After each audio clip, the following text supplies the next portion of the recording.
Hello everyone, আজকে শুভ নবমী। সবাইকে জানাই শুভ নবমীর প্রীতি শুভেচ্ছা ও অভিনন্দন। আজকে নবমী হলেও দশমী কিন্তু লেগে গেছে, তাই আজকে অনেক জায়গায় বড়টা শুরু হয়ে গেছে, আবার অনেক জায়গায় বিসর্জন আজকে। তো আমরা আজ নবমীতে আর ঠাকুর দেখতে বেরোইনি, তো সেদিনকে আমরা চলে গেছিলাম একটু লং ড্রাইভে। প্রতি বছরের মতোই আমরা এবছর গেছিলাম একটু কোলাঘাটে। তো কোলাঘাটে আমরা প্রতি বছরই খেতে যাই শের পাঞ্জাবে। তো এবছরও আমরা যাব শের পাঞ্জাবে খেতে, কারণ ওখানে খাবার খুব ভালো লাগে, কিন্তু রাত্রেবেলা প্রচণ্ড ভিড় হয়।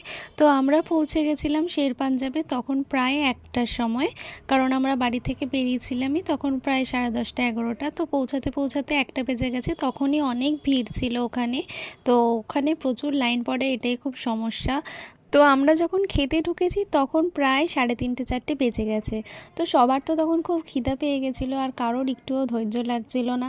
তাই আমরা একটু বসে ছবি তুলছিলাম, সেলফি তুলছিলাম। আর কতক্ষণই বা ছবি সেলফি তুলবো, কারণ সবাই টায়ার্ড হয়ে যাচ্ছে, সবার রাত্রিবেলা ঘুম পেয়ে যাচ্ছে।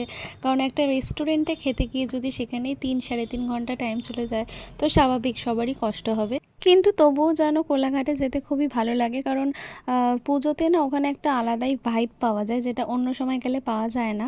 প্রচুর লোক আসে কিন্তু কোলাঘাটে খেতে, আর এখানে খাওয়ার কোয়ালিটি তো খুবই ভালো। তো আমরা তারপর অ্যাটলিস্ট আমাদের নাম ডেকেছিল, আমরা মানে তাড়াতাড়ি করে ঢুকেছি, কারণ আর কেউ পারছিলাম না, আমাদের প্রচণ্ড খিদে পেয়ে গেছিলো। সবাই তো সন্ধ্যাবেলা একটু টুকটাক কিছু খেয়ে বেরিয়েছিল, বাট রাতে ডিনার করবে বলে কেউই তখন আর খায়নি, তাই জন্য সবার প্রচণ্ড খিদে পেয়ে গেছিলো।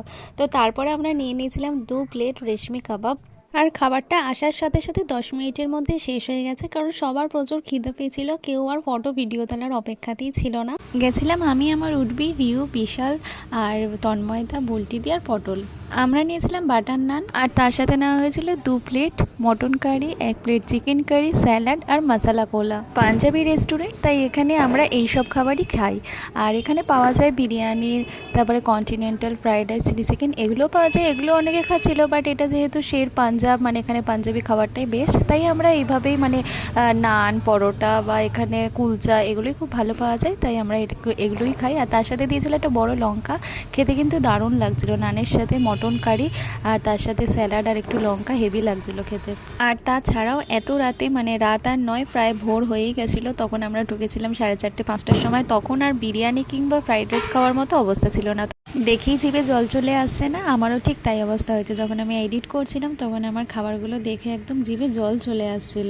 সত্যি ওখানে খাবারগুলো কিন্তু খুব অসাধারণ ছিল। আর আমরা তারপরে বেরিয়ে পড়েছিলাম বাড়ির উদ্দেশ্যে। আমাদের বাড়ি ফিরতে ফিরতে ওই 7টা 8টা বেজে গেছিলো। আর আজ দশমী, সকাল 6টার মধ্যে অবশ্য দশমী ছেড়ে যাচ্ছে ঠিকই, বাট আজকের পুরো দিনটাই দশমী হিসেবেই ধরা হবে। আজকে প্রচুর ভাসানো হবে। আর আজকের মতো সবাইকে টাটা, সবাই ভালো থাকবে, সুস্থ থাকবে। দেখা হবে আবার পরের ব্লগ নিয়ে। অবশ্যই দশমীতে আমার মা যে দুর্গা ঠাকুরকে বরণ করেছে সেই ভিডিও নিয়ে তোমাদের সাথে আসছি পরের ব্লগে। আর সবাইকে জানাই শুভ বিজয়া। আজকের মতো সবাইকে টাটা।